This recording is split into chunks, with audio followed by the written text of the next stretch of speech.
Hey there. In this video, I will cover 11 built-in Python data structures. Data structures are basically a grouping of data. Imagine a list of groceries. You probably just write them down and go buy them in any order that you like. But if you had a grouping of phone numbers, you probably want to be able to look up somebody's name and figure out what their phone number is. So that's just, you would group them in a different manner. That's pretty much what data structures are. They give you the means to access your data depending on how you are going to use that data. Now, I've broken down the data structures that I think you need to learn to two groups. One are the ones that are built into the language. So Python provides this to you. You don't need to do anything, you just need to know how to use them.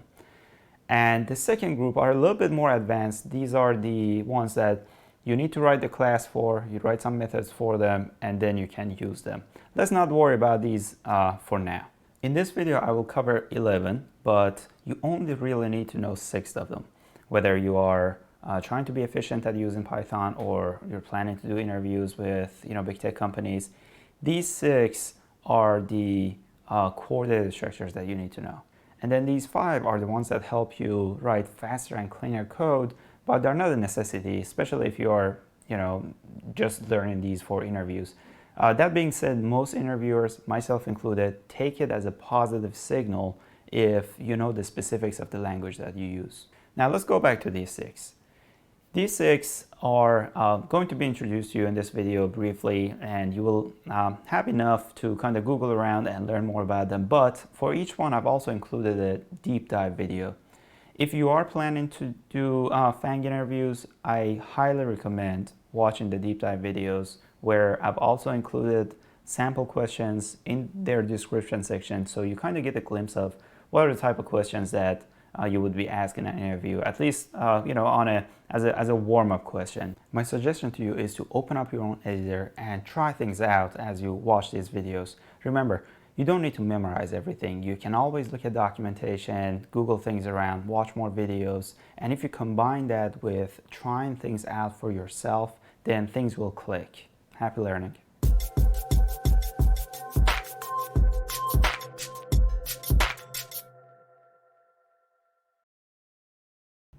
In Python, you can initialize a list using these brackets. You can have a list of integers, strings, or even mixed data types. As opposed to some strongly typed languages, Python doesn't have a restriction regarding the data types that you can have in a list. You can get the length of that list using the len method, and you can access different elements of a list with their indexes. And indexes start from 0 in Python. Name 0 is John in this case, names 1 is Jill.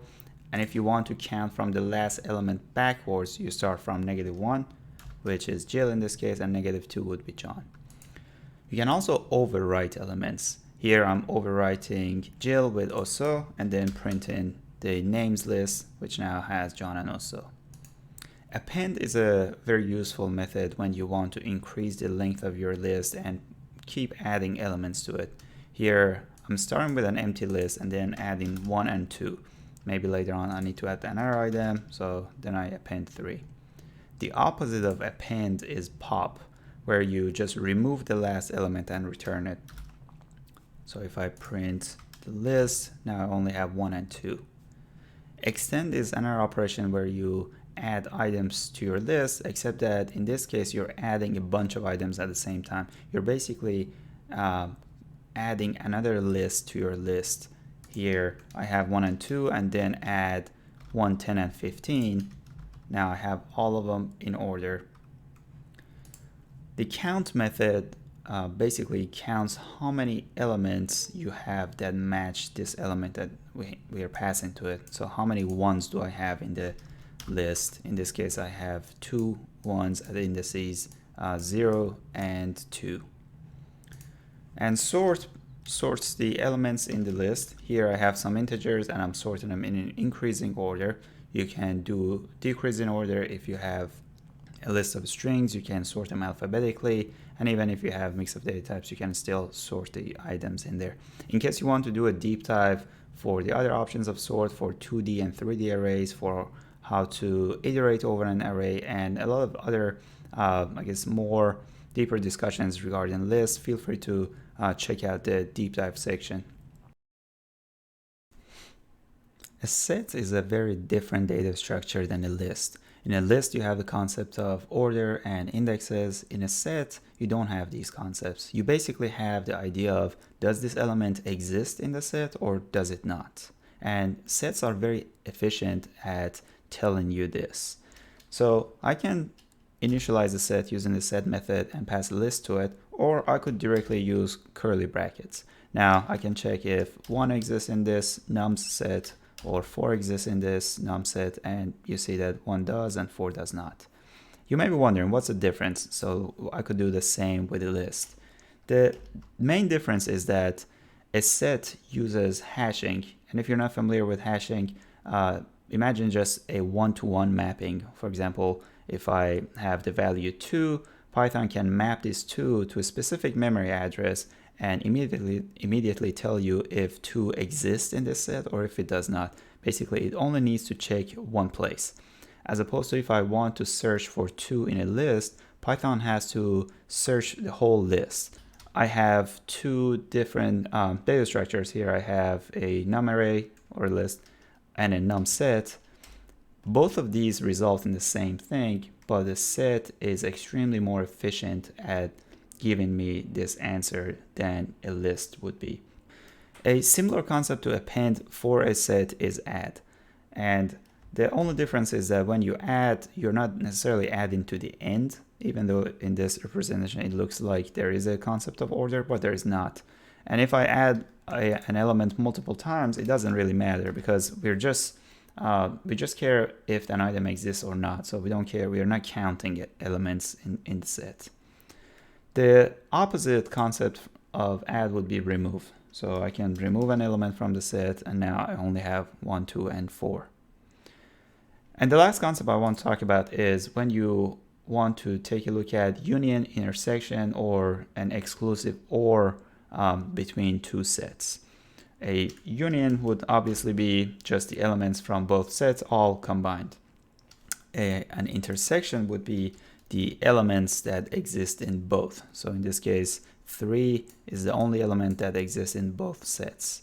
And exclusive OR means elements that either exist in one or the other one, but not in both. So basically exclusive to either of the sets. So here we see that 3 is not part of this because 3 did exist in both. Dictionaries are very similar to sets, except that they have this concept of keys and values. So they also leverage hashing for their keys, but for each key you can assign a value to them, and the value can be a string, can be an integer, can be another dictionary, or anything that you like it to be. Here I have this player 1, his name is John, his age is 30, and his score is 9.5. So if I want to get the name of this player, I can access this value, and similar with age, and I can also overwrite the value for a key. Here I'm going to overwrite the score. Now if I print it out, I see that the score is 10. So similar to sets, I can also see if a key exists in that dictionary or not, and that operation is also very efficient. Another thing I can do is I can add keys to this dictionary and assign values for them. Here, maybe I want to define the friends that this person has, so I have added the key friends with the values Jill and Tom. I could get all the keys of this dictionary using the keys method. Similarly, I could get all the values using the values method. But probably a more useful method is the items method, and this breaks down the keys and values to different tuples, and we're going to talk about tuples in a second. And this is very helpful because when you want to iterate over the keys and values of a dictionary, you can use these items. So for each iteration, as you can tell, key and value are what you store your key and value as you iterate through the dictionary. So for the last one, your key would be friends and your value would be Jill and Tom. So if I just print out all the keys and values, I can see that here player's name, which is the first key, is John, player's age is 30, and so on. Tuples in Python are very similar to lists. The only difference is that tuples are immutable, which means they will not change. You can define a tuple using parentheses, and concepts of indexes and order apply to tuples similar to lists. So here the first element referenced by index 0 is 2, and I can also get the length of the tuple, but this length will always be 4 in this case until I completely get rid of that nums tuple. You can also access a chunk of the tuple. This concept also applies to both tuples or lists. So here I'm getting elements 1 and 2. So starting here and ending before I reach the last number here. One of the use cases of having an immutable data structure is that you can use that as a key for your dictionary. For example, here I want to use the first name and last name as the key to this name age map that I'm creating. I can use this using this tuple, but I would not be able to do this using a list. Another benefit of a tuple is that it is more memory efficient than a list. When you create a list, you can continuously append items to it. Therefore, Python has to, in the background, allocate some empty memory slots in case that you want to add elements to your list, so Python is prepared to do that. But in a tuple, Python knows that this data structure is immutable, so it will define it as the exact length as you define it. So that way there is no memory going to waste. So basically the only takeaway for this is that if you know that your data is not going to change, it is more memory efficient to use a tuple. If you think it is going to change, then use a list. Very similar to the difference between tuple and list, we have the concept of frozen set versus a set. So a frozen set is exactly a set except that it is immutable. Again, it means you cannot change it. So I'm defining this frozen set of nums, it is 1, 3, and 5, but if I try to add an element to it, you see that I get an error basically telling me that frozen set does not have an add functionality. Basically, I cannot do this. And for any of these data structures that I've defined, you can, of course, always look at the documentation, or you can use this directory function where you see all the methods that you have available for that data structure. And the ones that you see that start with 2 underscores, these are private methods. Basically, you're not supposed to access them. It's a rare situation that you would need to access them directly. The ones that you would use are the ones usually listed in the bottom, and they don't have any underscores behind them. A Deque is a very similar data structure to a list, except that you can add or remove elements from right or left of the Deque. Deque is basically a double-ended queue. You import the Deque from the collections module, and you can define it using the Deque keyword and by passing a list to it. Now, similar to a list, I can append an item to the Deque, but I can also append an item to the left of the Deque. You can achieve the same behavior in a list by using insert, but when you use an insert, you are shifting every element of the list by 1 and then inserting that element, which is a very time-intensive operation because you have to go through every element and it will cost you O of n. But in the case of Deque, it costs you O of 1 because Python allocates empty memory slots to both ends of the Deque. So when you're adding or removing elements, it is just going to the allocated memory slot. So similar to an array or a list, I can pop an element from the right, but as opposed to an array or a list, I can also pop elements from the left of the Deque. A min heap is a very useful data structure when you're trying to keep track of your minimum in a list at all times. You could achieve the same behavior if you have a list and continuously sort it every time you add an element or remove an element from it, but that would be very inefficient. A Heapq basically makes this process more time efficient. Python has this Heapq module, and through this module it provides you heap push, heap pop, which are the alternatives to basically append and pop, which are available to a list. So I'm defining a normal list, and then instead of appending to it, I use this heap push operation, and as the first argument, I pass the list, and as the second argument, I pass the element that I want to push into this heap queue. And the way that you retrieve the minimum element is by accessing the first index. So basically, no matter how many elements you add to this heap queue, Python will rearrange the queue so your first element is always the smallest one. There is no guarantee what's the order of the rest of the elements. So it is not a completely sorted list. So the second element may be the largest one, maybe the one that's slightly larger. We don't know that. The only one that we are interested in is the first one, which is going to be the smallest element. So right now, if I try to retrieve the first one, because 2 is the only number, I will see that 2 is printed out.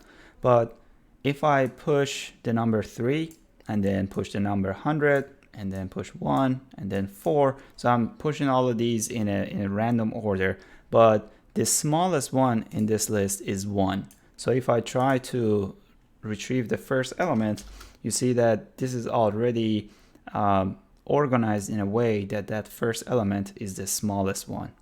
Now, you can also pop this element out, which will just remove this smallest element and put the next smallest element as the first element. So if I pop, I see that 1 has been removed from the list. So if I try to again retrieve the smallest one, so we expect to see 2 because 2 is the next smallest one.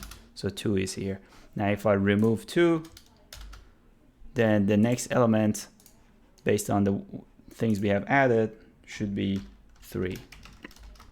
So that's basically the use case for a min heap. You can achieve the similar behavior for if you're interested in the maximum number by changing all the numbers to the same number but negative. That would require a little bit of manual work, but it would have the same behavior. A default dictionary is the same as a normal dictionary, except that it accepts a data structure as its default. And it uses this base case for when it doesn't have that key assigned yet. Let's walk through an example. You can import the default dict from the collections module. And here I have a normal dictionary and a default dictionary, which has int passed to it as its default. Now, if I try to access a key that does not exist in my normal dictionary, I get an error. But for the case of default dictionary, if I try to access a key that doesn't exist, I get the base case of what I have passed as the default. So in this case, I have passed int, so the base case of integers is 0. Now, if I define instead of int list as the default, and I try to access some key that doesn't exist, I see that an empty array is returned, which means that if I randomly again try to access another key, this will basically return an array. And for that reason, I can just directly append something to that list. And if I try to print this out, you see that I have the ABC, which I used here. So it has an empty array. And now I have a names key with John appended to its list, which I did over here. A counter is another data structure that is basically a default dictionary plus some helper methods. Let's walk through this example. You can import the counter from the collections module, and you can pass it strings or a list. Here I'm passing a list of integers, and then I'm printing it out. So as you can tell, it is counting the number of each element. So we have 4 1s, 1 2, and 1 3. So the key is the element and the value is how many times they occur, basically the count, and therefore the name counter.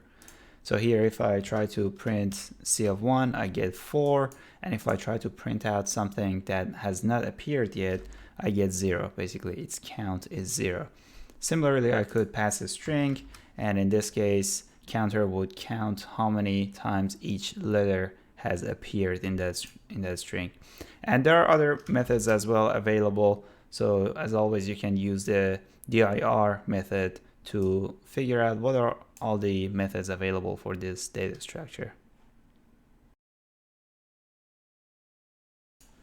An ordered dictionary is basically the same as a normal dictionary, except that it preserves the order of items inserted to it. So if I create this dictionary and insert 1, 2, and 3, same key and value for each one, and I try to pop an element, first I get 3, which was the last element that I put in there, and then I get 2, which was the element before that. This is basically a combination of a list and a dictionary. In an interview, you would probably be asked to create your own, maybe using a linked list or a regular list mixed with a dictionary. So this is just something for you to be familiar with, but most likely in interviews, you will be asked to create your own data structure that gives you this behavior. The last data structure that I just wanted to mention is a chain map. And a chain map is just a mix of a bunch of dictionaries. So here I have a dictionary that has the name and age of a person, and maybe I have another dictionary that holds the address of this person. Now, maybe I want to combine all of these, so I can use a chain map, and if I try to access name or city, I can use it just in the reference in the same dictionary. Chain map is basically a data structure that makes it a little bit easier to work with multiple dictionaries.